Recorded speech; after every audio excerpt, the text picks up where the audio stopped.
ആ വെടിക്കെട്ട് ഉണ്ടാക്കുന്ന സ്ഥലത്ത്. അപ്പൊ അത് അല്ലാതെ പോയത് മനോരമയുടെ ടീമാണ്. അപ്പൊ നിയമം അനുസരിച്ച് പ്രത്യേകിച്ച് തൃശ്ശൂർ പൂരത്തിന് വെടിക്കെട്ട് ഈ പഴയ രീതിയിൽ നടത്താനായിട്ട് സാധ്യമല്ല. അത് ആരൊക്കെ പറയുന്നതെന്ന് കേട്ട രസം വരുന്നത് ശിവൻകുട്ടി എന്ന് പറയുന്ന ഇപ്പൊ എല്ലാത്തിനെയും നന്നാക്കാൻ നടക്കുന്ന ഒരാളാണ്. 950,063 എന്നൊക്കെ പറയുന്ന ആളാണ് അദ്ദേഹം. അദ്ദേഹത്തിന് എനിക്ക് തോന്നുന്നു ഈ കോർപ്പറേഷൻ പോയതോടുകൂടി, തിരുവനന്തപുരം കോർപ്പറേഷൻ പോയതോടുകൂടി തലയ്ക്ക് എന്തോ അല്പം ലൂസായ ലക്ഷണം കാണുന്നത്. അതായത് ഈ കോർപ്പറേഷൻ ഒരു പരാജയമാണെന്ന് വരുത്താനായിട്ട് ഗവൺമെൻറ്റിനാൽ കഴിയുന്ന സഖാക്കളെല്ലാം സംഖ്യകളാകാനുള്ളവരാണ്. കാരണം എന്നെ ഏകദേശം ഹൺഡ്രഡ്സ് ഓഫ് കേസിൽ അങ്ങ് പ്രതിയാക്കി. അതിൽ പലതും അത്ഭുതം തോന്നുന്നത് ഒരേ സമയം ഞാനൊരു 100-300 സ്ഥലത്ത് പ്രത്യക്ഷനാണ്. ഇന്ന് നമ്മോടൊപ്പം അതിഥിയായിട്ടുള്ളത് മുൻ DGP TP സെൻകുമാർ സാറാണ്. നമസ്കാരം സർ. നമസ്കാരം. എന്താണ് നമ്മൾ ഇപ്പം നിൽക്കുന്നത് പോലീസിന്റെ കാര്യത്തിലാണ്. അതായത് മുൻ IPS ഇപ്പോൾ IPS പെരുമാറുന്നു എന്നുള്ള തലത്തിലാണ്. അല്ല, അത് ശ്രീലേഖയെ പറ്റി, എന്നെ പറ്റി അങ്ങനെ എന്നെ പറ്റി ആരും ഒന്നും പറഞ്ഞിട്ടില്ല. ഇല്ല. എന്നാലും സാർ എന്താണ് ഉദ്ദേശിച്ചത്? അല്ല, ഞാൻ പറഞ്ഞത് ഇപ്പോൾ ശ്രീ വി ശിവൻകുട്ടിയുടെയൊക്കെ ഒരു ഇതുണ്ടായിരുന്നു. അത് കഴിഞ്ഞ് തോമസ് ഐസക്കിൻ്റെ ഉണ്ടായിരുന്നു. അതായത് ഞങ്ങൾ രണ്ടുപേരെയും ഒരു ഇതിൽ തന്നെ പറഞ്ഞ പോലെ, അതായത് ഞങ്ങൾ രണ്ടുപേരും 2 സ്ഥലത്താണ് പ്രതികരണം ഉണ്ടായത്. ഞാൻ പോയത് മ്യൂസിയം പോലീസ് സ്റ്റേഷൻ്റെ അടുത്തേക്കാണ്, അവർ പോയത് ഒട്രികാവ് പോലീസ് സ്റ്റേഷൻ്റെ അടുത്തേക്കാണ്. ഞാനവിടെ ആകെ പറഞ്ഞത് ഈ കുറ്റം ചെയ്ത പോലീസ് ഉദ്യോഗസ്ഥർക്കെതിരെ കർശന നടപടിയെടുക്കണമെന്ന് മാത്രമേ പറഞ്ഞിട്ടുള്ളൂ. അത് ആദ്യമേ പറയുന്നതാണ്. അതല്ലാതെ പോലീസ് നമുക്ക് പുല്ലാണ് എന്നൊന്നും ഞാനവിടെ പോലീസ് എന്നൊന്നും ഞാനവിടെ പറഞ്ഞിട്ടില്ല. അത് പറയാൻ ഉദ്ദേശിക്കുന്നുമില്ല. പക്ഷേ പറഞ്ഞു വന്നപ്പോൾ ശ്രീലേഖയുടെ കൂടെ മുദ്രാവാക്യം വിളിച്ചിരുന്ന കാര്യം എൻ്റെ കൂടെ പേര് ചേർത്താണ് പറഞ്ഞത്. അത് ആരൊക്കെ പറയുന്നതെന്ന് കേട്ട രസം വരുന്നത് ശിവൻകുട്ടി എന്ന് പറയുന്ന ഇപ്പം എല്ലാത്തിനെയും നന്നാക്കാൻ നടക്കുന്ന ഒരാളാണ്. അദ്ദേഹത്തിന് ഇപ്പം പറഞ്ഞത് എന്താണെന്ന് അറിയില്ല. പിന്നെ ഒരു നമ്പർ ഇട്ട് കൊടുത്താൽ മതി. 950,063 എന്നൊക്കെ പറയുന്ന ആളാണ് അദ്ദേഹം. അതാണ്. എനിക്കറിയില്ല എന്തുകൊണ്ടാണ് അദ്ദേഹത്തിനെയാണ് ഇപ്പം എല്ലാ കാര്യങ്ങളെയും പറ്റി എല്ലാ ഡിപ്പാർട്ട്മെന്റിലും ഇടപെടുന്ന ഒരു വലിയ മൂക്കൻ്റെ കാര്യം പറഞ്ഞ പോലെ നമ്മുടെ വൈക്കം മുഹമ്മദ് ബഷീറിൻ്റെ മൂക്കൻ്റെ കാര്യം പറഞ്ഞ പോലെയാണ്. അദ്ദേഹമാണ് എല്ലാം നിശ്ചയിക്കുന്നത്. അപ്പോൾ അദ്ദേഹമാണിത് പറയുന്നത്. അദ്ദേഹത്തിന് എനിക്ക് തോന്നുന്നു ഈ കോർപ്പറേഷൻ പോയതോടുകൂടി, തിരുവനന്തപുരം കോർപ്പറേഷൻ പോയതോടുകൂടി എന്തോ ഒരു തലയ്ക്ക് എന്തോ അല്പം ലൂസായ ലക്ഷണം കാണുന്നുണ്ട്. കാരണം അത്ര അധികം പൈസ കിട്ടിയിരുന്ന ഒരു മേഖലയാണത്. നമ്മൾ നോക്കിയാൽ അത് മനസ്സിലാകും. ഇപ്പോൾ പുത്തിരിക്കണ്ടം മൈതാനമൊക്കെ അതും അടുത്ത വർഷത്തേക്കുള്ളത്. ഒരു ഭരണസമിതി എങ്ങനെയാണ് അവരുടെ വർഷങ്ങൾ കഴിഞ്ഞ് അതുപോലെ വേറൊരു ഹാള് 5 വർഷത്തേക്ക്, അടുത്ത 5 വർഷത്തേക്ക് കൊടുക്കുക. അപ്പോൾ അതൊക്കെ കൊടുക്കുന്നത് എല്ലാവരുടെ ആൾക്കാർക്ക്. അപ്പോൾ അങ്ങനെ കണ്ടുമാനം ഒരു വലിയൊരു കറവ പശുവിനെ നഷ്ടപ്പെട്ട ആ വിഷമം അവരെ കാര്യമായിട്ട് ബാധിക്കുന്നുണ്ട്. അതുമായിട്ട് അവർക്ക് എന്താണ് സമന്വയിച്ച് പോകാൻ സാധിക്കുന്നില്ല ഇതുവരെ. അതായത് തിരുവനന്തപുരം കോർപ്പറേഷൻ കയ്യിൽ നിന്ന് പോയി എന്നുള്ള യാഥാർത്ഥ്യം അതാണ് പറയുന്നത്. ഇപ്പോൾ 4 മാസം കൊണ്ട് നായ്ക്കളുടെ ശല്യം വളരെയധികം അങ്ങ് കൂടി.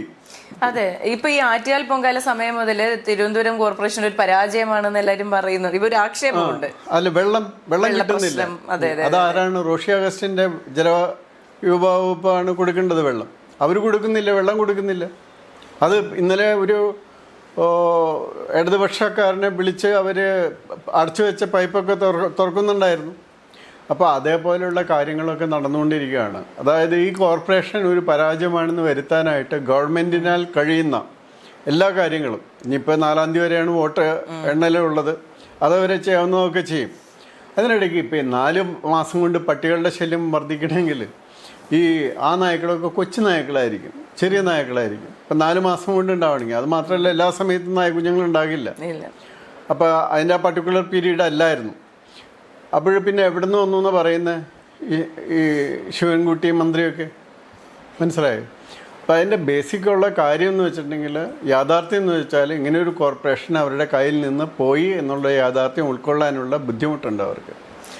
അതുകൊണ്ടാണ് ഇപ്പം അതുപോലെ ഇപ്പോൾ ഡോക്ടർ തോമസ് ഐസക് പറയുന്നത് ഞങ്ങൾക്ക് ചെയ്യുന്നത്, അപ്പം ഞാൻ എന്താ ചെയ്തതെന്ന് പോലും അങ്ങേർക്ക് വാസ്തവത്തിൽ അറിയില്ല. ഞാൻ ആകെ ചെയ്തത് ഇത് പോയിട്ട് അവിടെ പറഞ്ഞത് ഇതുപോലെ പറഞ്ഞത്, നോക്കൂ, സഖാക്കളെല്ലാം സംഖ്യകളാകാനുള്ളവരാണ്.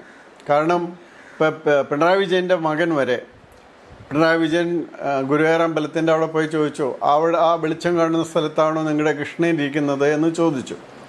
അപ്പം അദ്ദേഹത്തിൻ്റെ മകനും കുടുംബവും ഒരുമിച്ച് പോയി അവിടെ ദർശനം നടത്താൻ പോയി. ഇനിയിപ്പോൾ മകനോട് ചോദിച്ചാൽ മതിയല്ലോ എവിടെയാണ് കൃഷ്ണൻ ഇരിക്കുന്നതെന്ന്. അപ്പോൾ അതേപോലുള്ള കാര്യങ്ങൾ സംഭവിക്കുകയാണ്. ഇപ്പോൾ റെജി ലൂക്കോസ് പല ചർച്ചകളിലും എനിക്കെതിരായിട്ടൊക്കെ ചർച്ച നടത്തിയ ആളാണ്. ഇപ്പം അന്ന് റെജി ലൂക്കോസ് BJPയുടെ വക്താവാണ്. മനസ്സിലായോ? അപ്പോൾ അതുപോലുള്ള കാര്യങ്ങൾ നടക്കുന്നു. മാത്രമല്ല അവരുടെ ഹെഡ് ക്വാർട്ടർ ബിൽഡിംഗ് അടിച്ചിരിക്കുന്നത് കാവി പെയിൻ്റാണ്.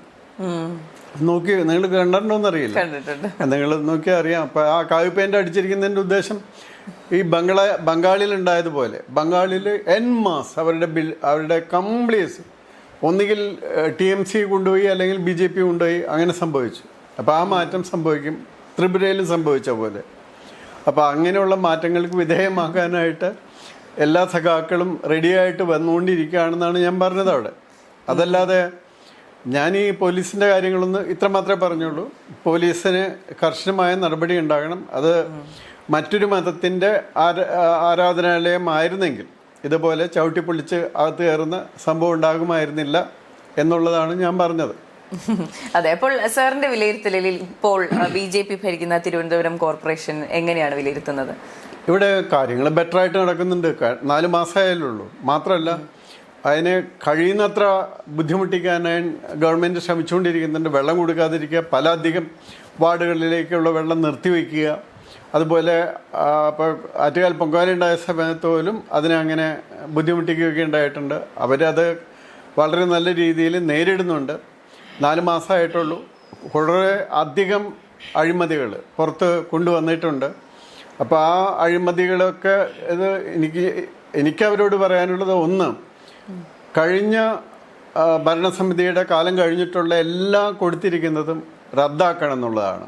റദ്ദാക്കുകയും അതിനെതിരെ നടപടിയെടുക്കുകയും ചെയ്യണം എന്നുള്ളതാണ്. കാരണം അതിൽ വളരെയധികം അഴിമതി നടന്നിട്ടുണ്ട്. ഒരു വിളക്ക് വാടകയ്ക്ക് എടുക്കുന്നത് കണ്ടു. 10,000 രൂപയെ ഒരു വിളക്കിനുള്ളൂ. ആ വിളക്ക് വാടകയ്ക്ക് എടുക്കുന്നത് 6,000 രൂപയ്ക്കാണ്. ഒരു ദിവസത്തേക്കല്ല, ഒരു നേരത്തേക്ക്. അപ്പോൾ ഒരു ദിവസം 4 നേരം വാടകയ്ക്ക് എടുത്താൽ 24,000 രൂപ വിളക്കിന് കിട്ടും. അപ്പോൾ ഇതെല്ലാം ഇവരുടെ ബിനാമീസാണ്. അപ്പോൾ ഇതിനൊക്കെ എതിരെ വിജിലൻസ് അന്വേഷണം നടത്തുകയും അതിനെതിരെ നടപടികൾ എടുക്കുകയും ഒക്കെ ചെയ്യേണ്ടതാണ്. അപ്പോൾ അതൊക്കെ ഇപ്പം അതിലേക്ക് കടന്നിട്ടില്ലാന്ന് തോന്നുന്നു. ഇവരെല്ലാം പ്രാഥമികമായിട്ട് ഈ പഴയ ഒരു വലിയ സെറ്റപ്പ് അവിടെ ഉണ്ട്. അതായത് 10-45 വർഷം ഒരു LDF ഭരണസമിതിയും ഭരിച്ച ഒരു കോർപ്പറേഷൻ ആയതുകൊണ്ട് അതിന് ഉള്ളിലുള്ള ആൾക്കാരൊക്കെ ഒന്ന് ഭരണമാറ്റം ഉണ്ടായി എന്ന് അറിഞ്ഞ് അതനുസരിച്ച് പ്രവർത്തിച്ചു വരാനായിട്ടുള്ള സമയം കുറച്ചെടുക്കും. അത് ഒരു വർഷമെങ്കിലും എടുക്കും. ഭരണം മാറി എന്നൊരു ബോധ്യം അവർക്ക് എല്ലാവർക്കും വരാനായിട്ട്. അത് ഇപ്പോഴത്തെ സംസ്ഥാന ഇലക്ഷനും കൂടി അത് വളരെ പ്രധാനപ്പെട്ടതാണ്.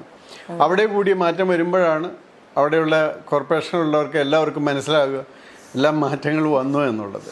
അതെ, വേസ്റ്റ് മാനേജ്മെന്റ് അടക്കമുള്ള കാര്യങ്ങൾക്ക് ഇനിയും പരിഹാരം കണ്ടെത്തേണ്ടിയിരിക്കുന്നത്. ഇത്രയും നാൾ കണ്ടെത്തിയിട്ടില്ല, പക്ഷെ 4 മാസം കൊണ്ട് നിങ്ങൾ എന്തുകൊണ്ട് കണ്ടെത്തിയില്ല എന്നുള്ള ചോദ്യവും വരുന്നുണ്ട്. അതാണ് അത്ഭുതം.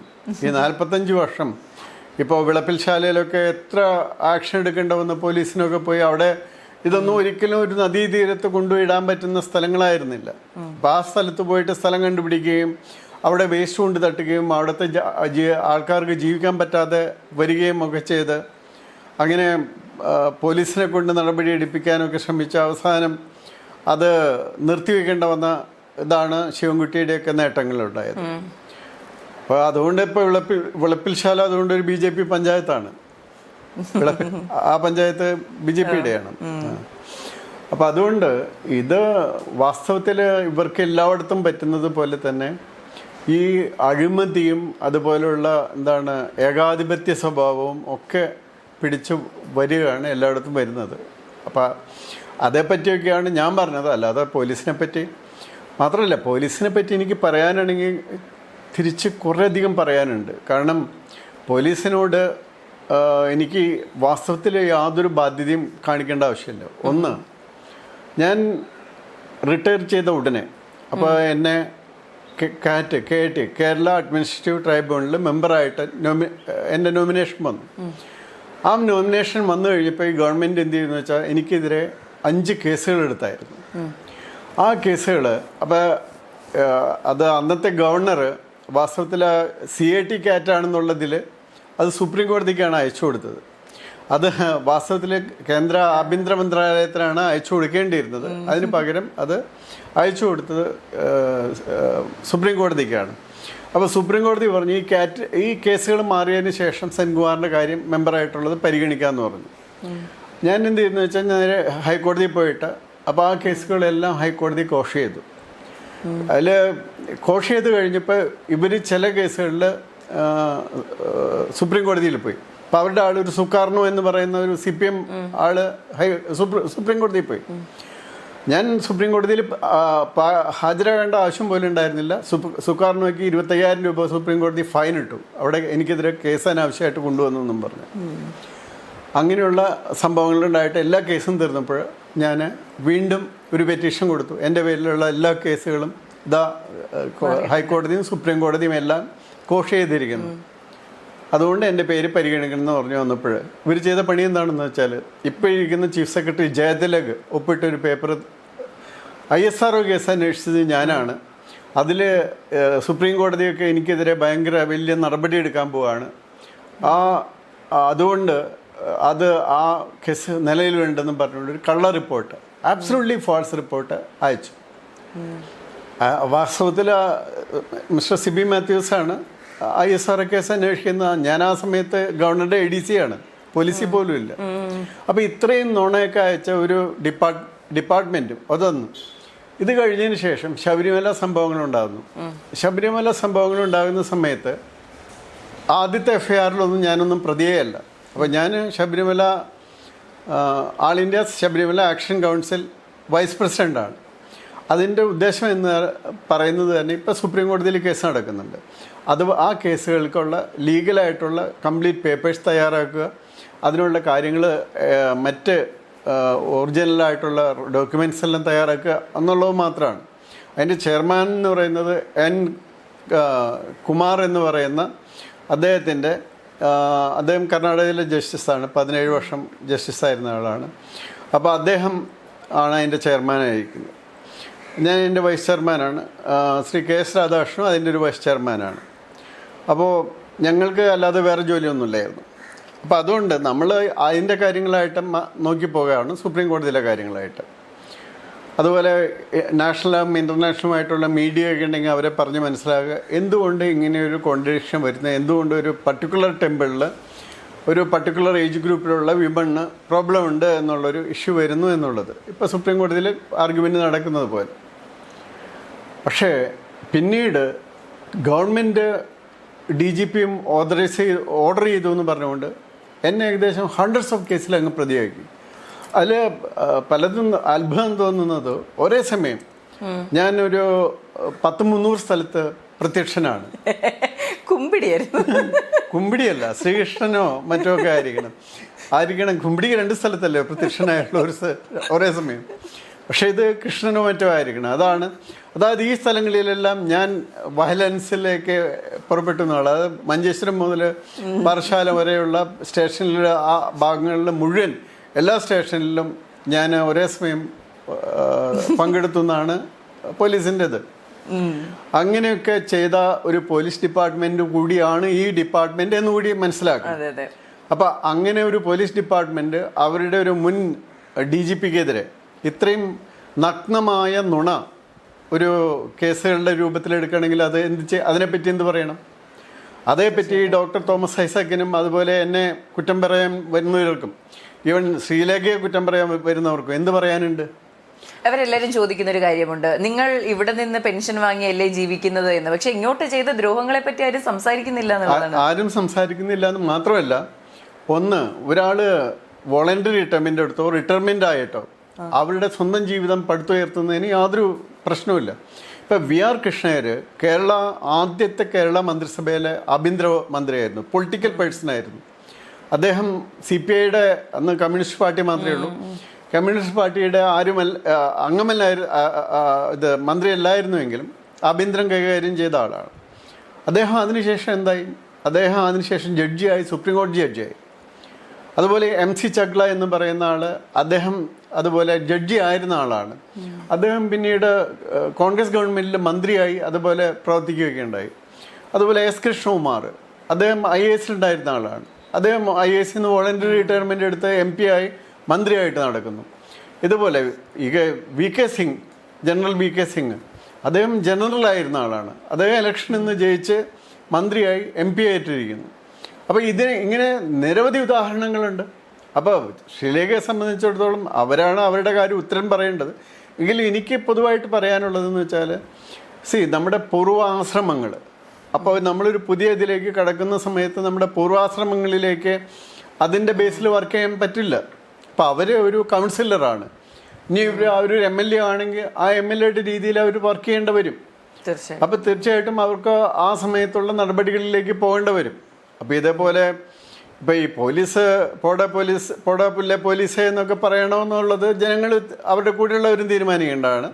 പക്ഷെ അങ്ങനെയാണ് അവരുടെ കൂട്ടത്തിലുള്ള ഭൂരിപക്ഷം ജനങ്ങളെങ്കിൽ തീർച്ചയായിട്ടും ഒരു MLA എന്ന നിലയിൽ അവർ ജയിക്കും ആണെങ്കിൽ അവരതിൻ്റെ കൂടെ നിൽക്കേണ്ടി വരും. അപ്പോൾ അങ്ങനെയാണ് അവരുടെ ജോലി ഉണ്ടാക്കുക. അതിനവരെ കുറ്റം പറയാൻ പറ്റും.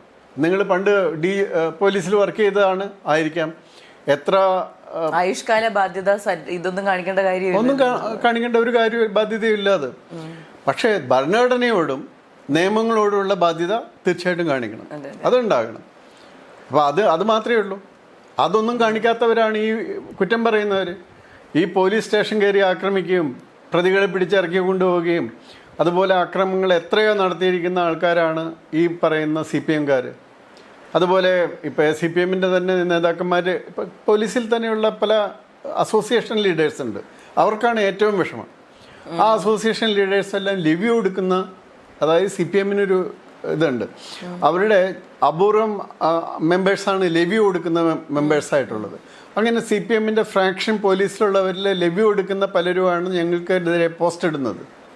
മനസ്സിലായോ? അങ്ങനെ ലിവ്യൂഡ്. അപ്പോൾ അത് വാസ്തവത്തിൽ വളരെ തെറ്റാണ്. അന്വേഷിച്ച് കണ്ടുപിടിച്ച് നടപടിയെടുത്ത് അവരെ പോലീസിൽ നിന്ന് പുറത്താക്കുകയാണ് വേണ്ടത്. കാരണം മാർക്സിസ്റ്റ് പാർട്ടിക്ക് വേണ്ടി അവരുടെ ഏജൻ്റായി പ്രവർത്തിക്കുന്ന ആളുകൾ പോലീസിൽ വർക്ക് ചെയ്യുന്നു എന്നുള്ളതാണ് നമ്മൾ മനസ്സിലാക്കേണ്ടത്. അങ്ങനെ ലിവ്യൂ എടുക്കുന്ന അവനൊക്കെയാണ് ഞങ്ങൾക്കെതിരെ പോസ്റ്റ് ചെയ്യുന്നത്. അതും ഈ പറയുന്ന ഇപ്പം മനോരമയ്ക്ക് ഞാൻ പറയാത്ത 1-2 വാചകങ്ങളിട്ട് വാർത്ത കൊടുക്കാൻ ഇടയുണ്ടായി. അതിൻ്റെ കാരണം എന്താണെന്ന് വെച്ചാൽ, ഈ വെടിക്കെട്ട് അപകടം ഉണ്ടായ സമയത്ത് ഞാൻ ഒരു കാര്യം അതേപ്പറ്റി ഏഷ്യാനെറ്റിൻ്റെ ചർച്ചയിൽ ഞാൻ പറഞ്ഞായിരുന്നു. അതായത് ആ വെടിക്കെട്ട് ഉണ്ടാക്കുന്ന സ്ഥലത്ത് അവിടെ 2 ആൾക്കാർക്ക് മാത്രമേ പോകാൻ അനുവാദമുള്ളൂ. ഒന്ന് അത് ഉണ്ടാക്കുന്ന ആൾക്കാർക്ക്, 2 അത് പരിശോധിക്കാനുള്ള ആൾക്കാർക്ക്. അപ്പോൾ അത് അല്ലാതെ പോയത് മനോരമയുടെ ടീമാണ് അവിടെ പോയി ഷൂട്ട് ചെയ്യാനായിട്ട്. അപ്പം അതിൻ്റെ ഘർഷണത്തിൻ്റെ ചൂട് കൊണ്ടോ എന്തുകൊണ്ടാണ് ഈ കുറച്ച് കഴിഞ്ഞിട്ട് ചൂട് വന്ന് അവിടെ വെടിക്കെട്ട് അപകടം ഉണ്ടായെന്ന് അറിയില്ലല്ലോ. അറിയുന്ന ആർക്കും പറ്റില്ല. തീർച്ചയായിട്ടും അതൊരു ഫാക്ടർ ആകാം. കാരണം ഇതിൽ ഉള്ള ഒരു പ്രശ്നം എന്താണെന്ന് വെച്ചാൽ, ഇതിൽ അങ്ങനെ ഉണ്ടാകുന്ന ഈ ഫാക്ടേഴ്സ് ഒന്നും പിന്നീട് കണ്ടുപിടിക്കാൻ പറ്റാത്ത വിധം അതെല്ലാം അഗ്നി കൊണ്ട് ഇല്ലാതായിപ്പോകും. ഇപ്പോൾ ഒരു തീപ്പെട്ടിക്കൊള്ളി അവിടെ ഇട്ടിരുന്നെങ്കിൽ ആരെങ്കിലും, ഇല്ലെങ്കിൽ സൾഫറിൻ്റെ ഒരു ആൾ എൻ്റെ അടുത്ത് പറഞ്ഞു, അതായത് ഒരു മാജിക് സൾഫേറ്റ് എന്ന് പറയുന്ന സൾഫർ 4 എന്ന് പറയുന്ന ഒരു സാധനമുണ്ട്. അത് അങ്ങനെ കൊണ്ട് അവിടെ ഇടുകയാണെങ്കിൽ കുറച്ച് കഴിയുമ്പോൾ അത് ഇട്ടിരിക്കുന്നത് ഉണങ്ങിക്കഴിഞ്ഞാൽ അത് കുറച്ച് കഴിയുമ്പോൾ തീ പിടിക്കും. അപ്പം അങ്ങനെയൊക്കെ ചെയ്യുകയാണെങ്കിൽ അതും കൂടി വെടിക്കെട്ടിൽ പോവുകയാണ്, കത്തുന്നതിൽ അതും കൂടി പോവുകയാണ്. അപ്പോൾ എവിഡൻസ് ഒന്നും കിട്ടില്ല. അപ്പം മനോരമയ്ക്ക് വിഷമം അതാണ്. അതുകൊണ്ടാണ് മനോരമ ഇല്ലാത്ത വാർത്ത ഇതിനെപ്പറ്റി കൊടുത്തത്. മനസ്സിലായോ? അപ്പം നമുക്ക് മനസ്സിലാക്കാവുന്നതുള്ള എന്തുകൊണ്ട് നമുക്കെതിരെ ഒരു തെറ്റായ വാർത്ത ഒരു ഗ്രൂപ്പ്, ഒരു പത്രം അല്ലെങ്കിൽ ഒരു TV ചാനൽ കൊടുക്കുന്നു എന്ന് വെച്ചാൽ തീർച്ചയായിട്ടും അവർക്ക് ദോഷകരമായിട്ട് ബാധിക്കുന്ന, പക്ഷേ സത്യസന്ധമായിട്ടുള്ള കാര്യം. ഇപ്പോൾ വെടിക്കെട്ടിനെ പറ്റി ഇപ്പം ഞാൻ ശ്രീജിത്ത് പണിക്കർക്ക് പറഞ്ഞതിനെതിരെ പോലും എനിക്ക് പറയേണ്ട വന്നു. കാരണം എന്ന് വെച്ചാൽ സാധാരണ ശ്രീജിത്തിനെ വളരെ സപ്പോർട്ട് ചെയ്യുന്ന ആളാണ്. ശ്രീജിത്ത് പറഞ്ഞത് വാഹനങ്ങളൊക്കെ പലപ്പോഴും അപകടം ഉണ്ടാകാറുണ്ട് എന്ന് വെച്ച് നമ്മൾ എല്ലാ വാഹനങ്ങളും അല്ലെങ്കിൽ ഈ വാഹനങ്ങൾ അത് ഉപയോഗിക്കുന്നത് നിർത്താറില്ല എന്ന് പറഞ്ഞു. പക്ഷെ ഞാൻ ആ ഉപമയല്ല അതിനോട് ഉപയോഗിക്കുക. നമ്മൾ നായ്ക്കളെ വളർത്താറുണ്ട്, പക്ഷെ നമ്മൾ പേ പിടിച്ച നായ്ക്കളെ വളർത്താറില്ല. ഇപ്പം അതുപോലെയാണ് ഈ ആക്ട്. ഈ ആക്ട് എന്ന് വെച്ചാൽ സ്ട്രിക്റ്റായിട്ട് ഇംപ്ലിമെൻറ്റ് ചെയ്യുകയാണെങ്കിൽ കേരളത്തിൽ വെടിക്കെട്ട് നടത്താനായിട്ട് പറ്റുന്ന സ്ഥലങ്ങൾ വളരെ അപൂർവമായിരിക്കും. അത് നടത്തുന്ന സന്ദർഭങ്ങളൊക്കെ, അതായത് അതിന് 2 മാസം മുന്നേ അപ്ലൈ ചെയ്യണമെന്നും അങ്ങനെയുള്ള കാര്യങ്ങളൊക്കെ ഉണ്ട്. 1 മാസം മുന്നേ അതിന് സാമ്പിൾ എടുക്കണം എന്നൊക്കെ ഉണ്ട്. ഇപ്പോൾ ഒരു ഹൈക്കോടതിയുടെ ഒരു വിധിയുണ്ട്, അതിൽ സാമ്പിൾ മെറ്റാൾ എടുത്തു കൊടുക്കുന്നത് പോലീസ് പരിശോധിക്കണം എന്നുള്ള ഒരു പർട്ടിക്കുലർ ജഡ്ജിയുടെ വിധിയുണ്ട്. അതെല്ലാം തെറ്റാണ്, വാസ്തവത്തിൽ നിയമത്തിന് തെറ്റാണ്. സാമ്പിൾ എടുക്കേണ്ടത് റാൻഡം സാമ്പിളിൽ നിന്ന് പോലീസ് ഉദ്യോഗസ്ഥന് എടുക്കേണ്ടതാണ്. അപ്പോൾ നിയമം അനുസരിച്ച് പ്രത്യേകിച്ച് തൃശ്ശൂർ പൂരത്തിന് വെടിക്കെട്ട് ഈ പഴയ രീതിയിൽ നടത്താനായിട്ട് സാധ്യമല്ല. നോയ്സ് പൊല്യൂഷൻ റൂൾസിനെ വയലേറ്റ് ചെയ്ത് തന്നെ അത് പോകും. ഇനി ബാക്കിയെല്ലാം വളരെ കൃത്യമായിട്ട് പാലിക്കുകയാണെങ്കിൽ പിന്നെ ഇവർ ഉപയോഗിക്കുന്ന ക്വാണ്ടിറ്റി എന്ന് പറയുന്നത് വാസ്തവത്തിൽ വളരെ ഹ്യൂജ് ക്വാണ്ടിറ്റിയാണ്. ഇപ്പോൾ 2000 കിലോ കൊടുക്കുക എന്ന് പറഞ്ഞാൽ 2000 കിലോ അൾട്ടിമേറ്റ് ക്വാണ്ടിറ്റിയാണ്. അതായത് പ്രൊഡ്യൂസ് ചെയ്ത് കഴിഞ്ഞിട്ടുള്ള ബ്ലാക്ക് ആഫ്റ്റർ പ്രൊഡക്ഷൻ ഫൈനൽ പ്രൊഡക്റ്റിന്റെ ക്വാണ്ടിറ്റിയാണത്. നോട്ട് ഇനീഷ്യൽ ബ്ലാക്ക് പൗഡറിന്റെ മാത്രം അല്ലെങ്കിൽ ഗൺ പൗഡറിന്റെ മാത്രമല്ല, വെടിക്കെട്ടിനുള്ള സാധനത്തിന്റെ മാത്രമല്ല. അപ്പോൾ അങ്ങനെയൊന്നും ഉപയോഗിക്കാൻ പറ്റില്ല. അപ്പോൾ അങ്ങനെ ഉപയോഗിക്കുകയാണെങ്കിൽ അതിൻ്റെ ഒരു 10-20 ഇരട്ടി കൊണ്ടുവന്നിട്ടാണ് ഈ പൊടിയുന്നത്. അപ്പോൾ ഇതെല്ലാം പലരും കണ്ണടച്ചുകൊണ്ട് മാത്രമാണ് ഇതെല്ലാം നടന്നു പോകുന്നത്. ഒരു വിചാരമുണ്ട്, വലിയ സൗണ്ടും വലിയ ഇതും വന്നാലേ അതൊരു ഭംഗിയാവുള്ളൂ. അത് തൃശ്ശൂർക്കാരുടെ ഞങ്ങളുടെയൊക്കെ ഒരു പ്രശ്നമാണ്. ഞാൻ തൃശ്ശൂർ എന്നുള്ളതായതുകൊണ്ട് അപ്പോൾ അതിൻ്റെ ഒരു ഇതാണ്. അതായത് ആ കെട്ടിടങ്ങളെല്ലാം പ്രകമ്പനം കൊള്ളും. അതായത് ആ പൊട്ടുന്ന നേരത്തെ അങ്ങനെയാണ്. അവിടെ ഇരിക്കുന്ന ചുറ്റും ഇരിക്കുന്ന കെട്ടിടങ്ങളെല്ലാം കുലുങ്ങിക്കൊണ്ടിരിക്കും. അപ്പോൾ ആ കുറച്ച് നേരത്തേക്ക്, ഒരു 4-5 മിനിറ്റ് നേരത്തേക്ക് we should feel that we are നമ്മളൊരു യുദ്ധഭൂമി സമാനമായുള്ള ഫീലിംഗിൽ നമ്മൾ നിൽക്കണം. അതെ അതെ അതെ. അപ്പോൾ അതിനിടയ്ക്ക് എന്തെങ്കിലും ചെറിയൊരു മിസ്റ്റേക്ക് വന്നാൽ, which is very much possible, അങ്ങനെ വരികയാണെങ്കിൽ തീർച്ചയായിട്ടും ഇത് നടക്കും എന്നുള്ള കാര്യം ഉറപ്പാണ്. അതുപോലെ മിക്കവാറും സ്ഥലങ്ങളിൽ ഡിസ്റ്റൻസ് ഒന്നും പാലിക്കാൻ പറ്റില്ല. ഇപ്പോൾ തെക്കിൻകാട് മൈതാനത്ത് പോലെ ഈ പറഞ്ഞ ഡിസ്റ്റൻസ് പാലിക്കാൻ പറ്റില്ല. അപ്പോൾ അതുകൊണ്ട് നോയ്സ് പൊല്യൂഷനുള്ള ഇപ്പോൾ അതിൻ്റെ തൊട്ടടുത്ത് ആസ്പത്രി ഉണ്ട്. അപ്പോൾ അവിടെ 250 മീറ്റർ മിനിമം ഡിസ്റ്റൻസ് വേണം. എവിടെ കൊടുക്കാൻ പറ്റുന്നത്? തെങ്ങിൻകാട് മൈതാനത്ത് കൊടുക്കാൻ പറ്റില്ല. ലിമിറ്റഡ് സ്പേസ് ആണ്. അപ്പോൾ അതിൻ്റെ ഒരു ഭാഗത്തിട്ടാണ്, അതിൻ്റെ തൊട്ടപ്പുറത്താണ് ക്ഷേത്രവും അതുപോലെ ആനകളെ പാർപ്പിക്കുന്ന സ്ഥലങ്ങളും ഒക്കെ ആയിട്ടുള്ള, പറമ്പിക്കാവിൻ്റെ സ്ഥലങ്ങളും ഒക്കെ ആയിട്ടുള്ളത്. തൊട്ട് അടുത്ത് സ്കൂളുകളുണ്ട്, എല്ലാം ഉണ്ട്. അല്ലെങ്കിൽ അവിടെ നിന്ന് മാറ്റി കൊണ്ടുപോയിട്ട് വേറെ എല്ലാ പാടത്തും കൊണ്ടുപോയി നടത്തണം, കുറച്ചുകൂടെ തുറസായ ഒരു സ്ഥലത്ത്. പക്ഷെ അങ്ങനെ തുറസായ സ്ഥലത്താണ് ഇപ്പോൾ അപകടം ഉണ്ടായിരിക്കുന്നത്.